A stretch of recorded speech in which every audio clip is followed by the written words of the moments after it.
wal Islam wal ihsan wal afiyah wal ma'rifah. Asyhadu an la ilaha illallah wahdah la syarika lah wa asyhadu anna Muhammadan abduhu wa rasuluh alladzi la nabiyya ba'dah. Allahumma salli ala habibina syafi'ina Muhammadin wa ala alihi wa sahbihi ajmain, amma ba'd. Ma'asyiral muslimin, jamaah salat zuhur yang dirahmati Allah, mari sama-sama kita mensyukuri segala nikmat yang Allah berikan kepada kita. Mudah-mudahan kita dicatat sebagai hamba-hamba yang paling pandai bersyukur, dan kelak di akhirat nanti kita dikumpulkan bersama orang-orang soleh, bersama Nabi kita, sahabat, guru-guru kita yang soleh, keluarga kita yang soleh dan solehah. Amin amin ya rabbal alamin. Materi yang kita bahas pada zuhur ini adalah fikih aulawiyat, fikih prioritas. Salah satu ulama besar yang pertama kali menulis buku ini atau ilmu ini adalah Yusuf Qaradawi. Ini ditulis secara sistematis oleh beliau, dan setelah saya membacanya beberapa kali, saya melihat buku ini sangat penting. Di mana letak pentingnya? Letak pentingnya adalah supaya kita bisa memahami mana yang harus kita dahulukan dalam beragama, mana yang bisa kita belakangkan. Logika saya sederhana begini. Orang-orang yang mendahulukan kebutuhan sekunder daripada kebutuhan primer, maka di masa depan dia akan gagal. Contoh, sebenarnya dia tidak butuh mobil, karena kantornya dari rumahnya mungkin hanya sekitar 100 meter. Kemudian dia punya uang 200 juta, anaknya ingin masuk kuliah kedokteran. Lalu dia tidak gunakan uang 200 juta ini untuk kebutuhan pendidikan anaknya. Dia lebih suka dia beli mobil, padahal mobil belum dibutuhkan. Maka dia belikan mobil, anaknya tak jadi kuliah kedokteran, berhenti kuliah. Nah, orang seperti ini lama-kelamaan 5 tahun, 10 tahun mobilnya rongsok, anaknya nggak jadi orang. Kenapa? Tidak diberikan pendidikan yang layak. Ini cara berpikir tidak mampu mendahulukan kebutuhan pokok, primer, sekunder daripada tertier.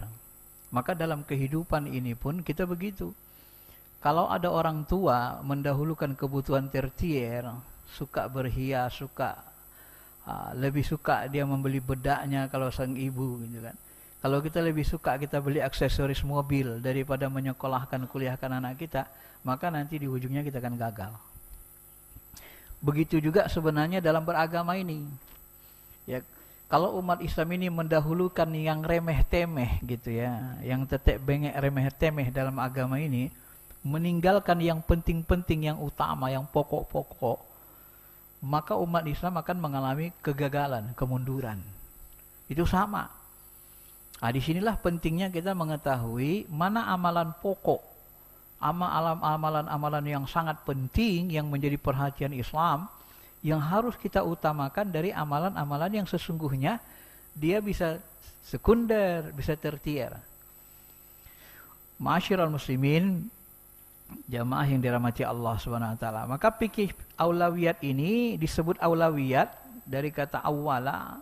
Awwala itu utama, ula ya, yang utama. Mana yang harus kita utamakan? Dan ini akan mempengaruhi cara baca kita, cara memahami kita.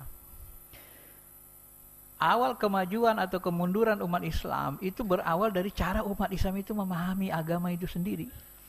Kalau pemahamannya tidak benar, maka pengamalannya nanti tidak benar. Kalau pemahamannya sudah benar, tinggal mengamalkan. Kalau diamalkan pemahaman yang benar, maka hasilnya peradaban besar gitu. Peradaban yang Islami. Tapi kalau pemahaman yang tidak benar, peradaban Islami tidak terbentuk. Ini ya pentingnya kalau kita lihat dari sisi fikih prioritas itu. Jadi cara kita memahami Al-Quran hadis, cara kita memahami Islam, ini akan menghasilkan perbuatan. Kita punya konsep dulu, pemahaman dulu. Pemahamannya bagus, baru kita aplikasikan dalam kehidupan, baru nanti menghasilkan peradaban. Tapi kalau nanti pemahaman kita terhadap Al-Quran hadis, agama kita tidak benar, lalu kita amalkan, ya hasilnya bukan peradaban besar, hasilnya kemunduran. Karena berawal dari kesalahan memahami doktrin-doktrin agama Islam itu sendiri. Maka kalau kita baca sejarah Masyiral Muslimin, karena kita melihat dari sisi Islam dan umat Islam, maka yang kita baca sejarah umat Islam. Kalau kita munculkan pertanyaan misalnya, sekiranya kita ingin menciptakan sebuah negara yang Islami lah dulu katakan, bentuk yang mana yang kira-kira menurut kita yang terbaik dalam sejarah Islam? Kalau kita contoh pada masa Nabi dan sahabat, pada masa Nabi dan sahabat, kapal induk belum ada, kapal perang sudah ada pada masa Muawiyah, tapi teknologi mereka masih sederhana, teknologi bangunan sederhana, kendaraan kuda sama unta, kemudian alat perang cuma panah sama pedang. Tidak mungkin kita contoh peradaban fisik seperti itu. Kalau kita contoh seperti itu, kita mundur.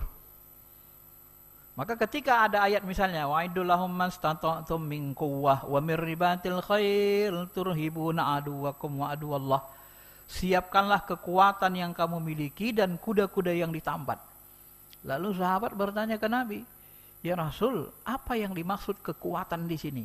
Kekuatan di sini adalah ar-rimayah, memanah. Jadi secara langsung waktu itu Nabi dan Allah dan Rasulnya mengatakan kekuatan itu adalah kemampuan memanah, membunuh jarak jauh, dan kemampuan pacuan kuda. Itu membuat musuh takut. Naik pacuan kuda hebat, manah juga hebat, bisa membunuh jarak jauh. Ini ditakuti musuh. Kira-kira kalau ini kita pakai dalam konteks kekinian, kita kasih orang-orang Palestina panah banyak-banyak sama kuda, perang sama Israel, kira-kira menang nggak? Hah? Nggak mungkin menang kan? Maka ayat-ayat Quran itu pun kalau dia bicara masalah konteks sosial di zamannya, dia harus dipahami kontekstual. Bahayanya kita, ayat-ayat yang sifatnya muamalat seperti tadi, dipahami tekstual, maka tidak terjadi kemajuan dalam Islam. Akhirnya kita mundur. Maka mohon maaf, mungkin masih ada di antara kita yang suka memanah naik kuda. Benar? Masih ada. Itu dianggap sunnah mengalahkan. Padahal kalau kita pahami secara benar, itu sebenarnya masa lalu kan masa perang. Nah masa perang itu, kekuatan yang paling kuat masa itu adalah kuda. Kuda itu untuk apa? Untuk kendaraan perang. Kalau sekarang ganti kuda apa? Tentu kalau di darat tank. Kalau di udara, pesawat tempur. Kalau di laut, kapal induk, kapal perang, kapal selam. Ya. Kalau ganti panah, bunuh jarak jauh, rudal. Maka pahamilah itu seperti itu. Secara tidak langsung Tuhan mengatakan, wa'iddu lahum mastata'tum min quwwah. Siapkan kekuatan yang kamu punya. Kekuatan apa? Ganti panah, rudal. Kita harus jago punya rudal. Mau jadi negara kuat punya rudal. Punya kapal induk, punya pesawat tempur yang bagus. Ya. Jangan malah kita andalkan panah sama kuda lagi. Ini tidak rasional namanya. Apalagi kalau sempat ada orang mengatakan, oh gak bisa Ustaz, ini firman Tuhan. Firman Tuhan ini kata-kata Tuhan, kata-kata Nabi, gak bisa dirubah-rubah. Apanya gak bisa dirubah? Pemahamannya bisa dirubah. Waktu itu memang itu yang ada, makanya Allah bicara tentang itu. Itu kan ayatnya berkaitan masalah sosial, muamalat. Masalah sosial dia berkembang. Maka harus kita pahami secara berkembang, kontekstual. Tapi kalau ibadah mahdoh, tidak berkembang. Tak bisa kita pahami, Ustaz dulu, ya lo Ustaz, sholat 2 rakaat subuh. Kalau sekarang mana bisa 2 rakaat? Tak sehat awak, 20 rakaat lah subuh baru sehat. Nggak bisa. Kenapa? Karena ibadah mahdoh. Ya, sekolah sosial dia berkembang. Maka disitulah dibutuhkan kita cara memahami ajaran agama, doktrin agama itu secara benar gitu ya.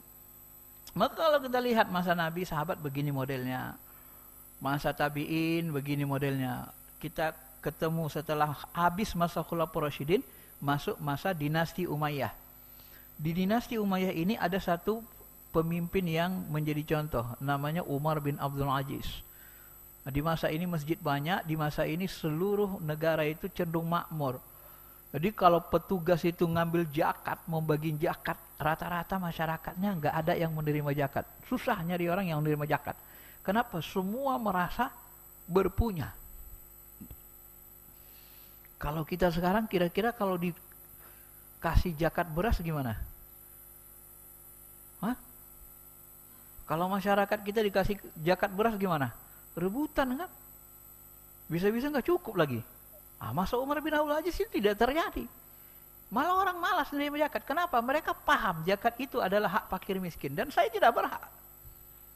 Saya tidak berhak, kata mereka. Inilah hebatnya masyarakat itu. Jadi di situ makmur. Masjid banyak, kemudian ekonomi makmur. Kenapa makmur? Karena penguasanya adil. Penguasanya hidup dengan adil dan menggunakan Baitul Mal untuk kemakmuran rakyat. Menggunakan APBN semata-mata untuk kemakmuran rakyat. Gajinya dari APBN, dari Baitul Mal, dulu namanya Baitul Mal, itu diambil secukupnya untuk makan saja. Dan tidak ada uang negara itu yang digunakan untuk kebutuhan pribadi. Ya. Sampai-sampai masa Umar bin Abdul Aziz itu kalau dia nulis surat untuk dirinya, dia matikan lampunya. Tapi kalau surat untuk negara baru dihidupin lampunya. Bayangkan. Saking waraknya itu pemimpin. Gak dapat kita lagi seperti itu. Ya. Kalau kita kalau bisa mobil dinas pun pakai untuk pribadi gitu kan, hiburan. Plat merah bawa sana kemari. Nah, ini kalau di sana, masa Umar bin Abi tidak bisa. Kalau semua kepentingan pribadi tidak boleh pakai uang negara, tidak boleh harta negara. Nah, ini luar biasa.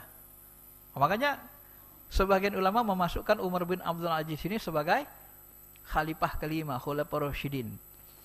Ya. Kemudian di masa Cordoba, ini kita melihat sejarah-sejarah Islam. Di masa Cordoba itu yang paling terkenal peradaban maju, peradaban fisiknya maju adalah Andalusia, 1710 sampai 1492 Masehi. Nah, ini luar biasa. Pada masa ini Cordoba Andalusia ini banyak sekali tokoh-tokoh hadir, ulama-ulama. Di masa ini tidak ada sekularisme.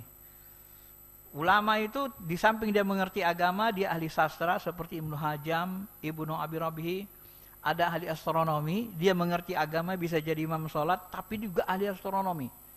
Ya, Ahmad Ibnu Nasr Az-Zarqali, ahli filsafat. Nah, ini Ibnu Rusdi, ya, At-Turtusi, banyak nih. Semua ahli kedokteran dan kimia. Kita kenal dengan Ibnu Sina. Saking terkenalnya Ibnu Sina ini di barat disebut namanya Avicenna, bapak kedokteran. Ternyata ilmu bedah berawal dari buku Asy-Syifa Ibnu Sina. Ilmu bedahnya itu ada di buku Asy-Syifa Ibnu Sina. Nah, ternyata beliau termasuk orang yang pertama kali mengenalkan ilmu bedah. Ya, ada Ar-Raji, Ibnu Baitah. Ya, di samping mereka paham Al-Quran hadis, bisa jadi imam sholat, mereka juga ahli kedokteran, ahli kimia. Botani, ya, ahli botani. Ini banyak, At-Tignari, Ahmad Ibnu Hajjaj, Asibli dan lainnya. Dan ahli ilmu lainnya ratusan tokoh. Maka di abad 10, 10th century, ditulis di dalam ensiklopedia Islam yang berbahasa Inggris, 10th century Cordoba was the most populous city in the world. Di abad 10 Cordoba ini adalah termasuk kota yang paling terkenal, terpopuler di seluruh dunia. Under the rule Khalif Hakam II, di bawah pemerintahan Khalifah Al-Hakam II. Jadi kiblat manusia waktu itu masa kegelapan itu Cordoba, umat Islam. Ya, kiblatnya di sini. Nah, sehingga disebutkan lagi, jadi masa ini kan begini, irigasinya sudah sebagus ini. Ya, padahal kalau ini abad keberapa tadi nih? Abad 710 Masehi. Bapak bisa bayangkan abad 700 Masehi mereka bisa sudah membangun seindah ini dan irigasinya seperti ini. Nah, foto-foto yang kita dapatkan. Ya. Sangat bagus sekali. Nah, ini sudah hampir menyamai Istiqlal. Kalau masa lalu seperti ini sudah mewah sekali kan? Sebelum 1000 tahun. Ini kota keduanya, Granada. Nah, kemudian di abad 786-833 Masehi, ini juga di kota Baghdad ada sebuah dinastinya ini yang kita kenal dengan dinasti Abbasiyah. Ada raja atau khalifah yang paling terkenal, namanya Harun ar-Rasyid. Dia mendirikan perpustakaan internasional. Ini perpustakaan ini dibanding dengan perpustakaan Perancis waktu itu, ini perpustakaan ini dikunjungi oleh ribuan, puluhan ribu setiap tahunnya. Sementara Perancis pengunjungnya hanya tercatat cuma 1000 orang. Ini ratusan ribu. Nah, dalam sejarah disebutkan oleh profesor salah satu dosen kita yang Profesor Mulyadi Kartanagara yang banyak meneliti tentang sejarah ini. Nah, dia katakan seperti itu. Jadi 300.000 orang berkunjung setiap tahun. Sementara Universitas Perancis waktu itu hanya 1000 orang per tahun yang berkunjung. Jadi 300 banding 1. Memang pusat peradaan, ilmu pengetahuan. Dan disinilah lahir nanti ulama-ulama besar ahli ilmu. Mas Harun ar-Rasyid ini. Ada Abu Hisa al-Kindi, Abu Nasar al-Farabi ini ahli filsafat. Ibnu Tufail al-Ghazali. Nah, termasuk Al-Khawarizmi. Ternyata Al-Khawarizmi ini disebut sebagai penemu atau penentu angka 0. Kalau saya memahaminya dulu jam kita ini angkanya semuanya pakai angka Romawi. Masa-masa kecil kita kan kita lihat angka Romawi. Sekarang angka Romawi nggak laku lagi. Kenapa nggak laku lagi? Karena sudah ketemu angka 0. Begitu ditemukan angka 0, dunia sudah mulai beralih ke angka biasa ini. Ya. Siapa penemunya? Ulama kita Al-Khawarizmi. Nah, ini kita mau melihat kok bisa beda kehidupan kita sama sekarang. Kok dulu ulama-ulama kita kiblat peradaban dunia, pengetahuan, kok sekarang kita malah berkiblat ke Amerika. Ya kan? Berkiblat ke Korea, ke Cina. Kok bisa kebalik ini peradabannya? Berarti kan ada cara pemikiran yang salah dalam beragama, kan ada yang berbeda praktek keagamaan kita. Kenapa? Karena pola pikir tadi. Wah, ini kan berawal dari pola pikir umat Islam ini gitu ya. Maka dari sinilah nanti setelah dipelajari menurut sejarah ini, maka sifat sekularisme itu mulai dihilangkan dengan teori integrasi ilmu.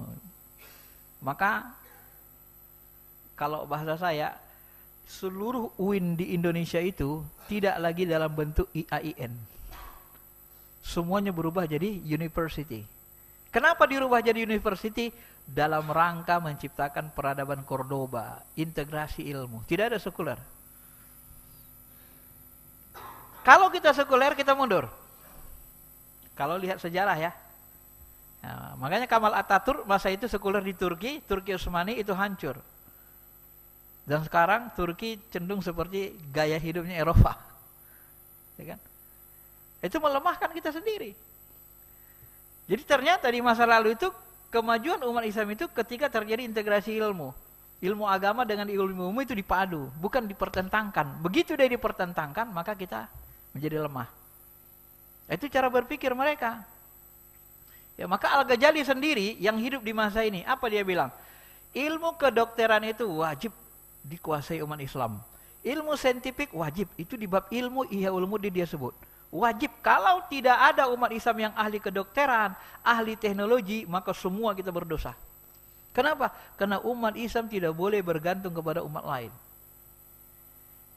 Gak boleh kita, dari kedokteran kita gak boleh bergantung sama umat lain. Harus kita yang menguasainya juga.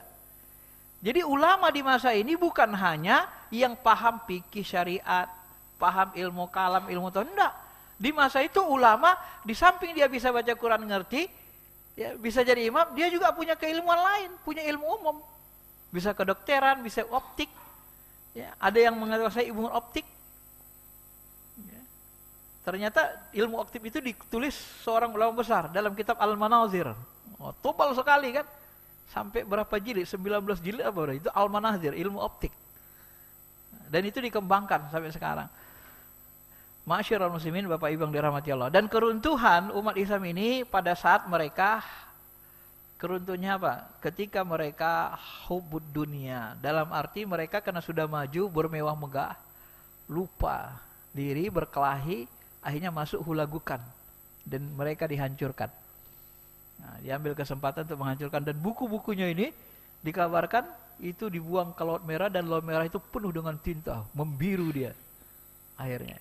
Saking banyaknya buku-buku di masa Harun ar-Rasyid itu.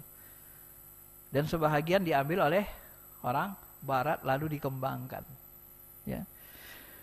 Ma'asyiral muslimin, Bapak Ibu yang dirahmati Allah, itu kita lihat. Jadi kita mau bentuk umat Islam itu negaranya bentuk yang bagaimana gitu. Ya, peradabannya yang bentuk bagaimana begitu. Itu kan jadi pikiran kita. Apakah kita mau negara kita seperti Indonesia ini saja? Kita padakan, tidak menjadi kiblat dunia, yang dalam sisi ekonomi kita masih termasuk dalam golongan negara termiskin di dunia.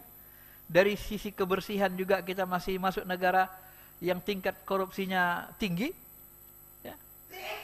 Saya sendiri waktu saya ke Australia 2010, kaget juga saya kan, karena pertama kali ke sana. Saya lihat ketika di Melbourne, Laporton, di Sydney, kok kehidupannya beda banget. Lingkungannya bersih banget, orang di kendaraannya sopan, nggak pakai adu klakson. Ada pejalan kaki nggak di klakson itu Pak, pejalan kaki diutamakan. Kemudian kereta apinya kereta api gratis disiapkan pemerintah. Waktu di hotel saya menonton televisi, di situ ada partai buruh. Saya masih ingat sampai sekarang.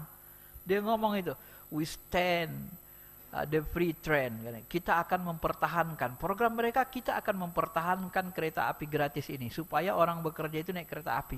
Disiapkan pemerintah. Pagi sampai sore itu. Ya. Untuk apa kita siapkan kereta api gratis? Untuk menekan penggunaan kendaraan pribadi. Kenapa ditekan kendaraan pribadi? Sebab kalau banyak kendaraan pribadi, polusinya banyak. Kota kita kotor, polusinya banyak. Minyak kita cepat habis, tidak bisa di stok dalam waktu yang lama. Dan nanti masyarakat kita akan banyak yang sakit karena polusi udara. Akhirnya negara tersodot uangnya, kasnya untuk membiayai orang-orang sakit, BPJS. Jadi begitu cara mikirnya Pak. Kaget juga saya, ini orang barat ini luar biasa juga cara mikirnya kan. Sampai rinci begitu. Nah, jadi waktu kita ke sana, kita ke pulang Indonesia, waduh malu sekali kita sebenarnya.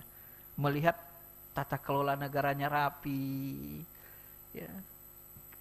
Sampai-sampai saya waktu itu berpikir, kok ada ya negara yang seperti ini. Kirain di dunia ini gak ada yang begitu negara. Sampai begitu mikirnya di awal. Nah, cuman memang kelemahan mereka tidak muslim, itu saja kan. Tapi kok mereka lebih bagus, lebih baik, dan lebih rapi dari kita. Ini jadi masalah sebenarnya. Makanya ketika ulama besar kita pergi ke Mesir, siapa yang itu yang sangat terkenal itu, Rashid Ridho, Muhammad Abduh, apa dia katakan? Aku jalan-jalan ke barat, aku tidak melihat orang Islam di sana, tapi aku melihat suasana yang Islami.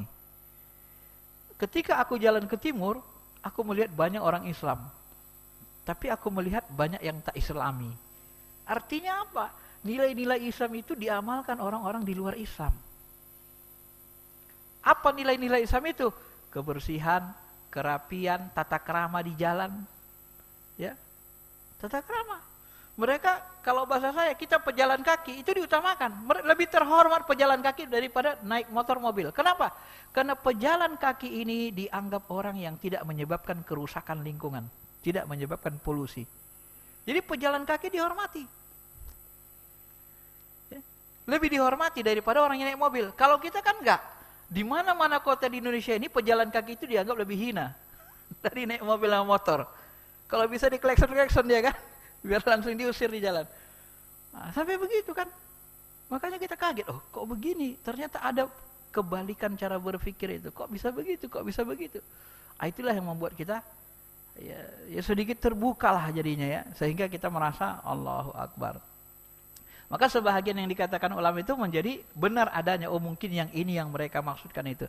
Dan ini harus memang kita perbaharui cara berpikirnya. Karena cara berpikir kita itulah, konsep keislaman kita itulah yang menyebabkan kita nanti maju atau mundurnya. Ma'asyiral muslimin, Bapak Ibu yang dirahmati Allah Subhanahu wa taala. Maka pendekatan kita dalam memahami Islam ini, ia bisa pendekatan ibadah mahdo. Kita pingin sebenarnya ibadah mahdo bagus, tapi jangan ibadah mahdo semata. Ya, kemudian ekonomi kita tidak diperhatikan. Jangan kita anggap Islam itu cuma ibadah mahdo, salat, puasa, zakat, itu aja. Islam itu memang rukun Islam. Tapi kita tidak memperhatikan ekonomi kita. Bagaimana supaya ekonomi kita itu bagus, bersih, ya zakat tersalurkan, bagaimana politik ini bagus, bersih, beretika, adil, ya demokrasinya demokrasi berketuhanan yang Maha Esa, Islami, bukan dengan sekuler. Nah, itu yang diajarkan Islam kan. Kehidupan sosial budaya kita, sistem kehidupan kita bisa orang mau buat jahat dengan sistem itu, dia sangat sulit buat jahat. Kita tutup pintu-pintu kejahatan orang, kesempatan buat jahat. Jangan seperti yang pernah dikatakan Profesor Mahfud, ini kalau model kita negara kita nih, nanti orang-orang baik pun kalau masuk ke pemerintahan, kalau dia malaikat bisa jadi iblis karena masuk pemerintah. Kan parah itu Pak, kalau bahasanya begitu. Kenapa parah? Ya malaikat jadi iblis kan jadi parah jadinya. Harusnya sistem itu, kalau dalam bahasa logika kita, sistem tata negara, tata kelola kita, orang iblis kalau dia masuk pemerintahan jadi malaikat. Kenapa? Karena dia nggak bisa buat jahat gitu loh, dibatasi. Dibuat sistem-sistem yang membuat dia tidak bisa buat kerusakan. Jadi orang buat jahat ditutup rapat-rapat, tapi orang buat baik dimudahkan semudah-mudahnya. Orang mau bayar pajak, mudahkan saja. Bayarnya pakai online, pakai ATM, pakai handphone bank, namanya bayar pajak. Mudahkan saja datanya, selesai. Orang dibayar pajak di mana saja bisa, kayak ngisi pulsa. Kan gampang. Karena itu kas negara, misalnya. Ya, jangan dipersulit. Nah, orang mau bayar apa misalnya, ngurus SIM atau apa, jangan dipersulit, karena itu kas negara. Jangan dipersulit, karena itu kas negara. Tapi orang mau korupsi, mau buat jahat, itu dipersulit. Sistemnya ditutup dia, serapat-rapatnya, supaya untuk buat jahat itu susah dia. Akhirnya nanti kalau begitu, nanti kan kita bisa makmur, ekonomi bisa merata dia. Uang negara itu bisa dimeratakan kepada seluruh masyarakat Indonesia. Tidak seperti saat ini, kita seperti raja-raja kecil, kekayaan negara di tangan hanya beberapa orang saja, karena sistemnya yang bagus. Maka semua teman saya yang ke Australia itu, satu kesimpulannya, ternyata negara kita salah urus. Nah, begitulah bahasa mereka. Salah urus, ya. Wong kita lebih muslim, masa orang kafir lebih, yang tak Islam, masa lebih bagus dari kita, kan gak benar sebenarnya. Nah, ini berarti ada konsep pemahaman keislaman yang keliru. Maka Islam itu tidak boleh dilihat dari sisi ibadah mahdo saja. Dia harus dilihat dari sisi ekonomi, politik, budayanya juga. Jangan sampai menghasilkan kehancuran peradaban. Jadi dia pemahamannya harus menyeluruh gitu ya. Artinya jangan sepotong-sepotong. Itulah yang disebut dengan kafah tadi. Nah, jadi cara kita nanti memahami agama ini, kalau Zaki Najib Mahmud, dia menyebut umat Islam ini ada model-model pemahamannya. Ada yang orang lama, dia memahami kehidupan Islam ini seperti orang lama. Cara pikirnya cara pikir orang lama. Nah, ini mohon maaf nih, dia hidup di zaman modern, tapi dia mau mempraktekkan agama seperti masa salaf dan cara berpikirnya cara salaf. Nah, tidak semuanya benar. Kalau cara pikir kita semuanya persis seperti salaf, seperti tadi, ya itu tadi kita pakai unta dan kuda, nggak bisa. Cara pikir kita tidak semuanya harus seperti orang dulu gitu loh. Tapi umat Islam itu ada yang seperti itu. Harus kita ikut salaf, yang diikut salaf itu apa? Ibadah mahdohnya, keimanannya. Kalau peradaban modernnya nggak bisa. Zaman Nabi nggak ada lampu merah. Begitu ya. Kemudian ada orang yang berpikir pemikirannya modern baru, ya. Tetapi dia mengambil nilai-nilai masa lalu. Nah ini, ada yang model begini. Ya. nilai-nilai masa lalu. Nilai masa lalu apa? Ada keadilan, ada demokratis, tidak diktator gitu kan. Ada apa namanya, tata krama, akhlak dan seterusnya. Ini diambil nilai-nilai masa lalu, baru dibawa dalam konteks kekinian, konteks kehidupan sosial, ekonomi, politik, gitu ya. Bagaimana perbankan itu, walaupun dalam konteks hari ini perbankan itu kan pakai bunga, bagaimana supaya bunganya itu tidak berat sehingga bunganya itu hanya menutupi inflasi dan untuk gaji pegawai, sehingga tidak bisa disamakan total dengan riba, begitu kan. Ini pemikiran-pemikiran ini. Sebab kalau nanti kita utang 100 juta sekarang, 10 tahun bayar 100 juta juga, itu rugi banknya. Kenapa rugi? Ya 10 tahun lagi 100 juta tidak sama nilainya. Nilainya tercuri dia kan. Berarti kita jalim dong. Jalim. Boleh nggak sebenarnya berubah? Ini sebenarnya ada ilatnya. Ya, ada ilatnya di situ. Maka sebenarnya bunga itu tidak bisa persis sama dengan riba. Tapi kalau dia bunganya memberatkan dan bunganya itu terlalu berlebihan menyusahkan orang, tentu dia nanti menjadi riba. Tapi kalau mungkin ya masih ada celah, mungkin masih ada celah, karena inflasi itu berapa persen? Dalam 10 tahun inflasi sekian, ya udah 100 juta menjadi sekian. Untuk apa? Untuk menutupi inflasi bunganya. Terus untuk apa lagi bunganya itu? Gaji pegawai, yang ngatur bank itu ya harus digaji. Mana bisa nggak digaji dia? Kalau di negara-negara Arab yang sistem wakaf, ada gajinya dari wakaf. Jadi begitu berapa kita utang, segitu bayar. Tapi ini orangnya digaji pakai wakaf. Jadi sistemnya ini banyak. Seperti yang di Bangladesh itu bagus sekali. Ketika saya di Australia, ada seorang peneliti, dia meneliti ekonomi Islam di Bangladesh, dia presentasi di masjid, dan itu menarik sekali. Ya, itu pola pikirnya. Ada model dia berpikirnya baru, tapi terputus dengan masa lampau. Wah, masa lampau, masa kegelapan, nggak usah pakai lagi. Ini nggak boleh. Ya, nilai-nilai masa lalu itu harus kita pakai. Kemudian ada orang yang berpikir baru sama dengan lama. Ini tadi hampir sama dengan ini ya. Cuma ini bedanya, ya pemikirannya orang baru, kita orang sekarang, tapi pemikirannya masa lampau, gitu ya. Itu yang kurang bagus juga. Makanya dia harus lebih kepada mungkin yang hijau inilah ya baru, tetapi nilai-nilai masa lalu itu harus kita ambil. Kecuali dalam ibadah mado, maka kita tidak perlu melakukan rekonstruksi. Tapi kalau dalam hal sosial perlu banyak dibagusi nilainya. Baik, saya kira itu saja pengantarnya dulu, karena waktunya tidak cukup. Kalau ini itu pemahaman-pemahaman yang sebenarnya pemahaman-pemahaman keislaman kita ini yang tidak benar, nanti dia menghasilkan beginilah perang saudara ya. Itu berawal dari salah paham terhadap Islam. Akibat perang seperti perang Suriah ini banyak. Nah, ketika Barat dia duduk, dia bagaimana bisa menguasai bumi, kita masih berkelahi dengan khilafiyah kan, itu sebenarnya nggak benar. Pemikiran begitulah yang harus kita hindari nanti. Baik, saya kira itu saja dulu pengantarnya. Ini belum masuk materi-materi amalan yang apa, tapi ini untuk membuka cakrawala kita. Karena materi fikih prioritas ini panjang. Karena waktunya sudah cukup ya. Saya kira itu saja. Terima kasih. Assalamualaikum warahmatullahi wabarakatuh.